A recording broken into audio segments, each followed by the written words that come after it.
Movie की starting में हमें एक ड्राइवर दिखाया जाता है जिसकी कार से एक हिरन टकरा गया था। उस हिरन को देखकर ऐसा लग रहा था कि मानो वो मर चुका है, लेकिन कुछ ही देर बाद वो हिरन अजीबोगरीब तरीके से उठ खड़ा होता है और उस हिरन की आंखें बिल्कुल भी नॉर्मल नहीं लग रही थी। इसके बाद हम एक आदमी को देखते हैं जो कि एक बहुत बड़े फार्म का मैनेजर था। उसका नाम था सीकवो। कुछ दिनों पहले उसका उसकी वाइफ के साथ डिवोर्स हो चुका था और इसी वजह से वो अपनी बेटी का ठीक से ख्याल भी नहीं रख पाता था। नेक्स्ट डे उसकी बेटी का जन्मदिन होता है। अपने बर्थडे पर वो अपने पिता से कहती है कि वो अपनी मम्मी से मिलना चाहती है और अपनी बेटी को खुश करने के लिए वो उसकी बात मान जाता है। जिसके बाद दोनों बाप बेटी ट्रेन पकड़कर उसकी मम्मी के घर चल पड़ते हैं। उस ट्रेन में उन दोनों के अलावा और भी काफी सारे लोग थे, जिसमें एक वर्किंग क्लास हस्बैंड वो अपनी प्रेग्नेंट वाइफ के साथ ट्रेन में था। इसके अलावा ट्रेन में एक हाई स्कूल बास्केटबॉल टीम थी। ट्रेन चलने ही वाली होती है तभी ट्रेन में एक लड़की घुस जाती है जिसके पाँव पर काटने का निशान था।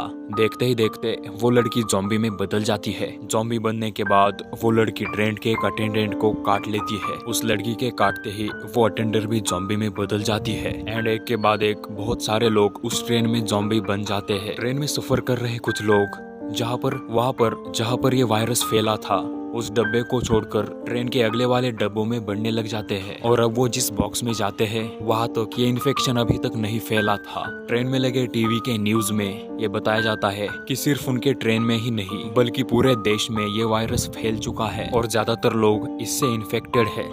जब ये ट्रेन एक स्टेशन पर रुकती है तो इसमें बैठे सारे अनइन्फेक्टेड लोग सिटी की ओर भागने लगते हैं, लेकिन बाहर आकर वो देखते हैं कि यहाँ तो पहले ही ज़ॉम्बी इन्फेक्शन बुरी तरह फैला हुआ है, जिसकी वजह से वो वापस ट्रेन की ओर भागते हैं। ट्रेन में बैठने की भगदड़ में लोग अलग अलग डब्बों में जाकर बैठ जाते हैं। इसके बाद ट्रेन का कंडक्टर इस ट्रेन को पुजान की ओर ले जाने का सोचता है। पुजान उन चंद शहरों में से एक था जहाँ पर अभी भी ज़ॉम्बी इन्फेक्शन नहीं पहुँचा था।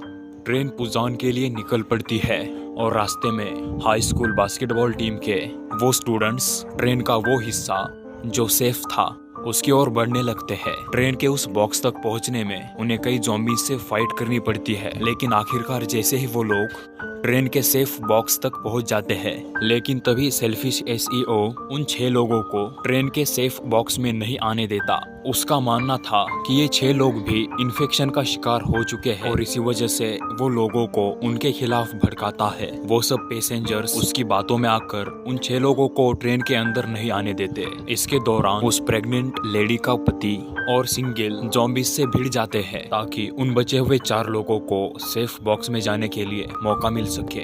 अंदर आ जाने के बाद सीओओ उन चारों लोगों को आइसोलेट करता है ताकि अगर वो इन्फेक्टेड हो चुके हैं तो बाकी लोग इस इन्फेक्शन से बच सके। दूसरी तरफ एक लड़की जो कि काफी अपसेट थी क्योंकि उसकी सिस्टर एक ज़ॉम्बी बन चुकी थी, तब वो जानबूझकर उस दरवाजे को खोल देती है जहाँ पर इन्फेक्टेड लोग थे और बस ऐसा होते ही वहाँ पर कयामत छा जाती है। वो ज़ॉम्बीज उस बॉक्स में घुस जाते हैं और बचे हुए काफी लोगों को मार डालते हैं और बचते सिर्फ वही लोग हैं जिन्हें चेम्बर में आइसोलेट किया गया था और चेम्बर में सिर्फ उन 4 लोगों के अलावा सीओओ और एक ट्रेन अटेंडर खुद को बाथरूम में बंद करे हुए अपनी जान बचा लेते हैं। फिर हम देखते हैं इस ट्रेन का रास्ता ब्लॉक हो चुका था क्योंकि उस ट्रेन की पटरियां बंद थी। जैसे ही ट्रेन रुकती है बचे हुए पैसेंजर्स किसी दूसरी ट्रेन की तलाश में बाहर निकल जाते हैं और इसी वजह से वो सब लोग एक दूसरे से बिछड़ जाते हैं। और दूसरी तरफ सीओओ एक और बार सेल्फिश हरकत करता है। सीओओ पर कुछ ज़ॉम्बीज हमला करते हैं, लेकिन वो ट्रेन अटेंडर को ज़ॉम्बीज की ओर ढकेल कर अपनी जान बचा लेता है, जिससे उस ट्रेन अटेंडेंट की भी मौत हो जाती है और वो सेल्फिश सीओओ